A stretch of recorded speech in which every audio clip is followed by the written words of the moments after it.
আমি গতকাল এ, এসেছিলাম এই নাগরকোটে। আজ সকালে ঘুরতে বেরিয়েছি। আমার এই ভাই সাথে পরিচয় হলো। তার তার দোকান, এই দোকান দেখছেন পিছনে। এখন তার সাথে আমি কথা বলেছি। তারই হোটেলে আমরা উঠেছি। তা এসে বলল যে এটি আমাদের হোটেল মেরি ম্যারিগোল্ড। আর ওনারই দোকান। তার সাথে কথা বলে আমার খুব ভালো লাগলো। স্থানীয় লোক, আমিও বাংলাদেশ থেকে এসেছি ঘুরতে। সে খুব অতিথিপরায়ণ বিদায় তার সাথে আমি একটু কথা বলবো। আপনি যে এখানে আছেন, कितना टाइम से local people no come Kathmandu and another side नौरकट हैं नौरकट लोकल लोकल है। ভাই এই স্থানীয় একজন মানুষ, আর খুবই ভালো মনের মানুষ। তার সঙ্গে আমি কথা বলেছি। আর ভালো থাকবেন, সুস্থ থাকবেন, ধন্যবাদ। Thank you. আমরা এখন কলঙ্কি যাচ্ছি, কারণ কাঠমান্ডুতে এসেছিলাম নাগরকোট থেকে পোখরা যাওয়ার জন্য, কিন্তু পোখরা যেখানে বাস পাওয়া যায় সেখানে বাস পাওয়া যাবে না, রাত্রে ছাড়া বাস পাওয়া যাবে না। তাই আমরা এখন কলঙ্কি নিয়ে যাচ্ছি বাসের জন্য পোখরা যাব। আর রাস্তাটা অসাধারণ সুন্দর, যার জন্য এই ভিডিও করা। এই জায়গাটি নেপালের একেবারে মূল জায়গাতে, একেবারে মেন সেন্টারে এই যায় রাস্তাটি। দেখতে খুবই সুন্দর। আর আরেকটা জিনিস আমার চোখে পড়লো, সেটি হলো ডিসিপ্লিন। গাড়ি চালানোর জন্য এত সুন্দরভাবে তারা ডিসিপ্লিন পালন করছে, সেটা দেখে আমি অবাক হয়ে গিয়েছি। আর রাস্তাতে একেবারে ময়লাহীন, আবর্জনাহীন একটি রাস্তা, যেটা আমাদের দেশে চোখে পড়ে না। আমাদের দেশে আবর্জনা দিয়ে ভরে থাকে, আর এই দেশে একটাও ময়লা পাওয়া যাবে না। পরিষ্কার পরিচ্ছন্ন সেই রাস্তাগুলো। চলুন সামনের দিকে যাই। আমরা চণ্ডীগড় থেকে কাঠমান্ডু যাচ্ছি পোখরা। এইমাত্র গাড়ি ছাড়লো। এখন আমরা টুরিস্ট বাসে যাচ্ছি। আমাদের হয়তো পৌঁছাতে 4 থেকে 5 ঘন্টা সময় লাগতে পারে। আমরা একটু আগে নাগরকোট থেকে কাঠমান্ডু এসেছি। কাঠমান্ডু থেকে এখন আমরা যাচ্ছি পোখরা। চলুন আমার সাথে পোখরা। যেই মাইক্রো দিয়ে, মানে টুরিস্ট বাস দিয়ে যাচ্ছি, সেটির ভাড়া পড়েছে 750 টাকা।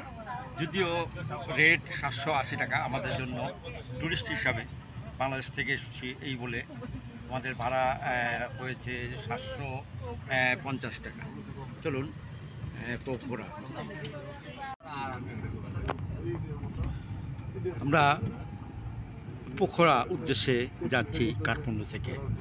পথে কিছু জায়গা আমি দেখাচ্ছি গাড়ি দিয়ে যাওয়ার সময়। আমরা যাচ্ছি টুরিস্ট বাস দিয়ে, মানে টুরিস্ট বাস না, টুরিস্ট বাইকও দিয়ে। আমাদের গন্তব্য হবে পোখরা। Beautiful scenery, Nepal. খুব সুন্দর দেখাচ্ছে নেপাল শহরটিকে।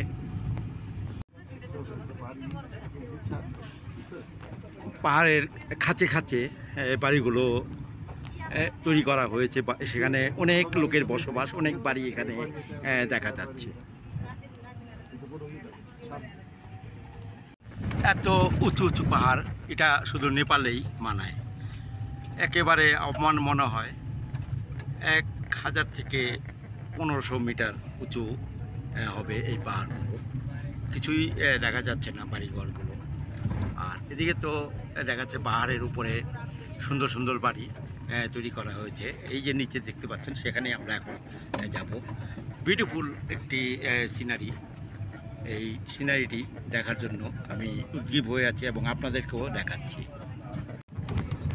মনোরম একটি দৃশ্য। সামনে পাহাড়, পিছনে রাস্তা আমরা যাচ্ছি, আর মাঝখানে নদী, যা দেখলে বিমোহিত না হয়ে পারা যায় না। আর উপরে দেখা যায় সূর্য, সেটি পরন্ত বিকেল। একটু পরেই ঢুকে আমরা সানসেট দেখাবো আপনাদেরকে। আর পাহাড়গুলো আপনারা দেখুন যে কত উঁচু উঁচু পাহাড়, যেটি না দেখলে বিশ্বাসই করা যাবে না। এত উঁচু উঁচু পাহাড় আমরা পেরিয়ে যাচ্ছি পোখরা। আমি আমি এখন পোখরা যাওয়ার পথে, কাঠমান্ডু থেকে পোখরা যাওয়ার পথে আমি এখানে যাত্রা বিরতি করেছি। জায়গাটির নাম হলো মোগলিন। যাত্রা বিরতিতে আমি নেমেছি, আপনাদের সেই জায়গাটি দেখাচ্ছি। খুব সুন্দর একটি জায়গা, সুন্দর একটি ভিউ। আমার পিছনেও পাহাড় এবং সামনেও পাহাড়, সামনেও পাহাড়। দেখুন এই পিছনেও পাহাড়, যা অসাধারণ একটি দৃশ্য। আর এই জায়গাটি খুবই সুন্দর একটি দৃশ্য আপনাদেরকে দেখাচ্ছি। আমার মনে হয় আপনাদের ভালো লাগবে, এবং এই যদি ভালো লেগে থাকে তাহলে অবশ্যই লাইক, শেয়ার এবং কমেন্টস করবেন। ধন্যবাদ সবাইকে আমার পাশে থাকার জন্য। সামনে চলুন আরও কিছু দেখার জন্য।